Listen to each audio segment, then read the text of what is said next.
Berita utama sepak bola hari ini. Erick Thohir pamer bonus SEA Games, Malaysia ngamuk harusnya mereka bisa lebih besar. PSSI pilih John Hartman yang bergaji jauh lebih kecil dari Patrick Kluivert. Simak sampai habis agar tidak ketinggalan berita penting seputar timnas dan berita olahraga menarik lainnya.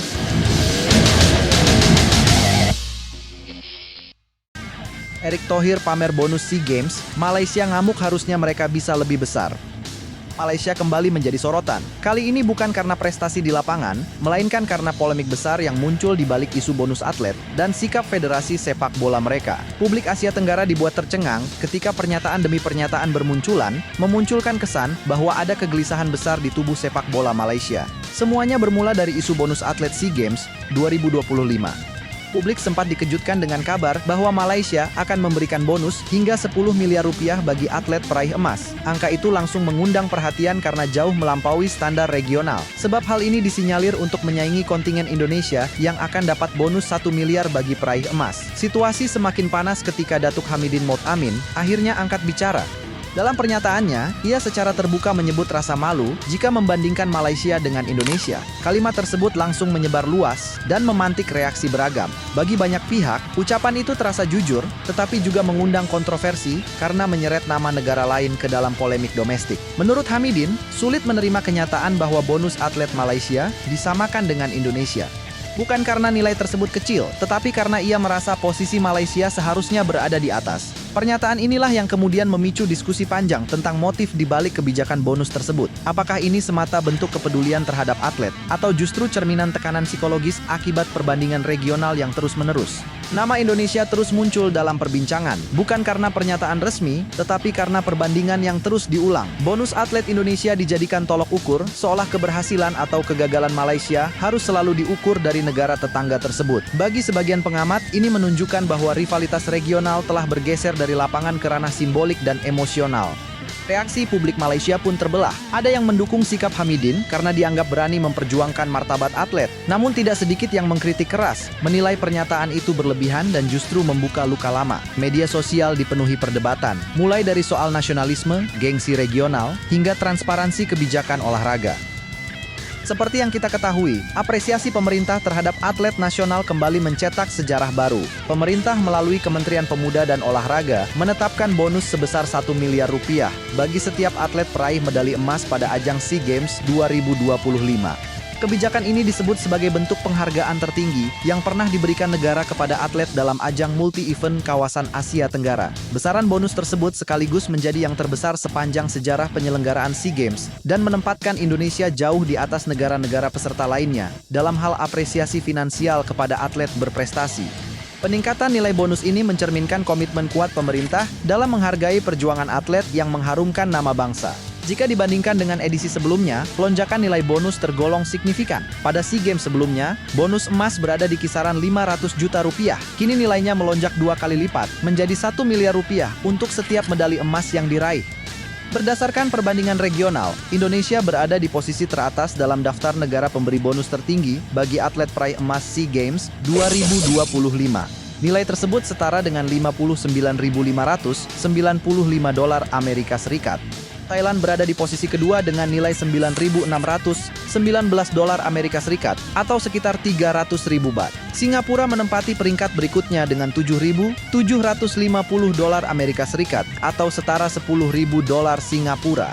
Filipina memberikan bonus sebesar $5.104 Amerika Serikat, disusul Malaysia dengan nilai $4.904 Amerika Serikat. Sementara itu, Vietnam berada di angka $1.709 Amerika Serikat. Beberapa negara Asia Tenggara lainnya seperti Brunei Darussalam, Laos, Timor Leste, dan Myanmar hingga kini belum merilis secara resmi besaran bonus yang akan diberikan kepada atlet mereka. Hal ini semakin menegaskan kontras kebijakan Indonesia yang tampil paling agresif dalam memberikan penghargaan finansial kepada atlet berprestasi. Meski nominal bonus telah diumumkan ke publik, Kementerian Pemuda dan Olahraga belum menetapkan secara pasti jadwal pencairan dana tersebut. Menteri Pemuda dan Olahraga, Erick Thohir, menjelaskan bahwa anggaran bonus SEA Games 2025 telah memperoleh persetujuan dari Kementerian Keuangan. Ia menyampaikan bahwa proses pencairan direncanakan dilakukan pada awal tahun 2026 dan akan ditransfer langsung ke rekening masing-masing atlet.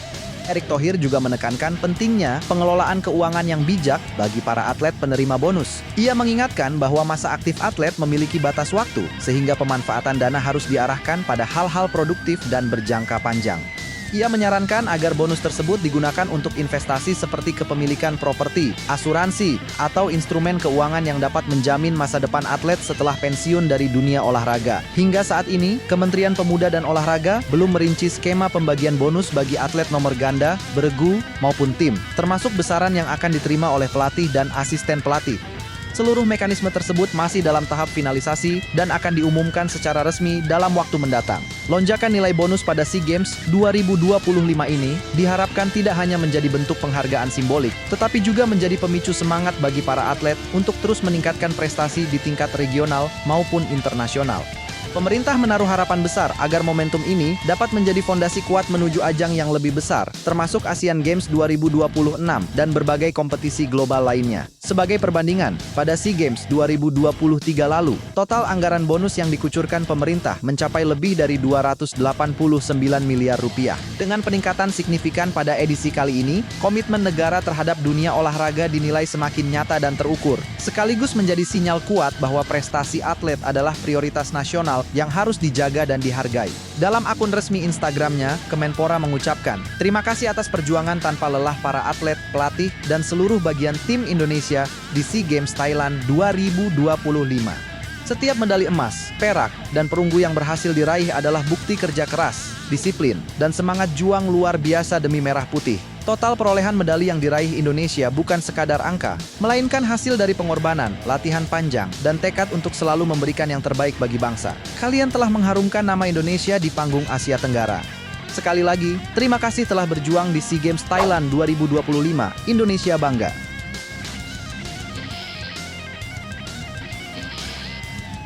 PSSI pilih John Hartman yang bergaji jauh lebih kecil dari Patrick Kluivert. PSSI dikabarkan telah menentukan arah baru kepemimpinan tim nasional Indonesia dengan menunjuk John Hartman sebagai pelatih kepala. Keputusan ini menjadi sorotan karena nilai kontrak Hartman disebut jauh lebih rendah dibandingkan nama besar sebelumnya, Patrick Kluivert. Informasi tersebut pertama kali diungkap oleh media asal Kanada, Canadian Soccer Daily, yang menyebut bahwa Hartman akan menerima gaji sebesar $40.000 Amerika Serikat per bulan atau setara sekitar 670 juta rupiah dalam perannya sebagai pelatih kepala tim nasional Indonesia. Meski hingga kini PSSI belum mengeluarkan pernyataan resmi, laporan tersebut menyebut bahwa penunjukan Hartman hampir pasti terjadi. Ia disebut akan menggantikan Patrick Kluivert, legenda sepak bola Belanda yang sebelumnya dikaitkan dengan proyek tim nasional Indonesia, namun akhirnya berpisah setelah kegagalan membawa Garuda lolos ke Piala Dunia 2026. Canadian Soccer Daily menuliskan bahwa Hartman akan langsung mengambil alih tanggung jawab sebagai pelatih utama tim nasional Indonesia dengan kontrak bernilai jauh lebih efisien dibandingkan pelatih sebelumnya. Media tersebut juga menegaskan bahwa Hartman akan menerima bayaran sekitar $40.000 Amerika Serikat per bulan dalam tugas barunya. Angka tersebut menjadikannya salah satu pelatih kepala tim nasional dengan gaji paling rendah di kawasan, namun dinilai sebanding dengan pendekatan jangka panjang yang sedang dibangun PSSI. Dalam laporan yang sama disebutkan bahwa Hartman akan menggantikan Patrick Kluivert, sosok yang dikenal luas sebagai legenda sepak bola Belanda dan mantan bintang Barcelona.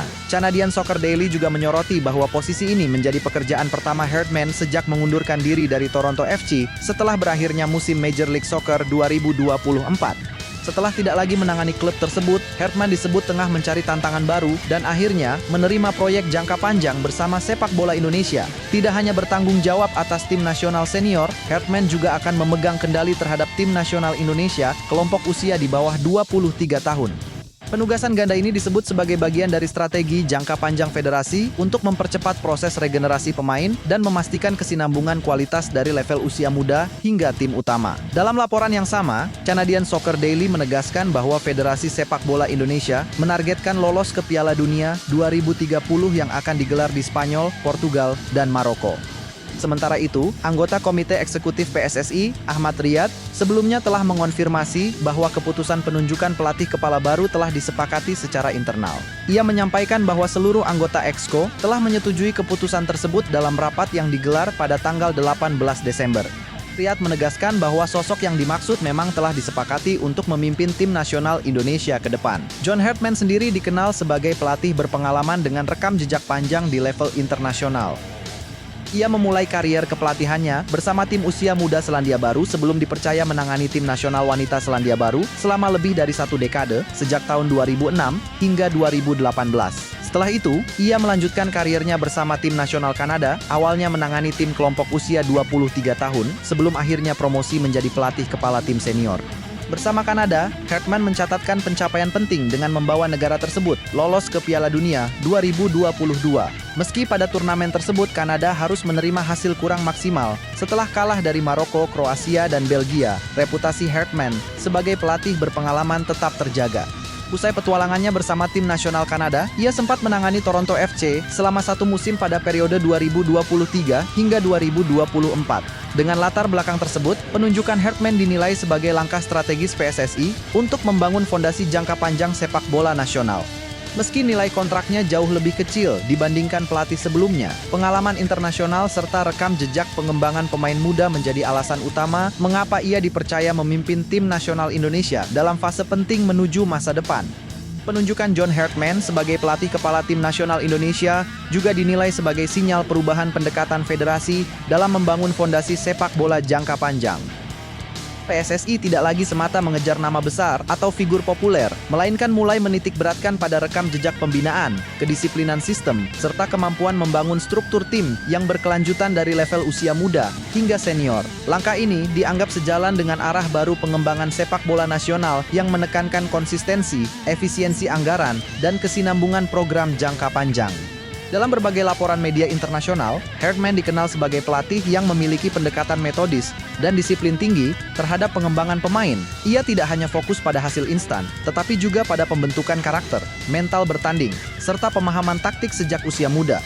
Hal inilah yang membuat PSSI menilai sosok Hartman cocok untuk memimpin proyek jangka panjang Indonesia, terutama dalam membangun fondasi kuat menuju ajang internasional bergengsi. Sumber internal federasi menyebutkan bahwa sejak awal pembicaraan, Hartman telah mempresentasikan rencana kerja menyeluruh yang mencakup sinkronisasi antara tim nasional senior, tim kelompok usia, hingga pembinaan pelatih lokal. Ia juga disebut menaruh perhatian besar pada kompetisi domestik, termasuk peningkatan kualitas liga dan pemantauan bakat muda di berbagai daerah. Pendekatan tersebut dinilai sejalan dengan visi federasi yang ingin memperluas basis pemain nasional dari seluruh penjuru Indonesia, bukan hanya dari pusat-pusat sepak bola tradisional. Selain itu, keputusan menunjuk Hartman dengan nilai kontrak yang lebih efisien juga dipandang sebagai langkah strategis dalam pengelolaan keuangan federasi.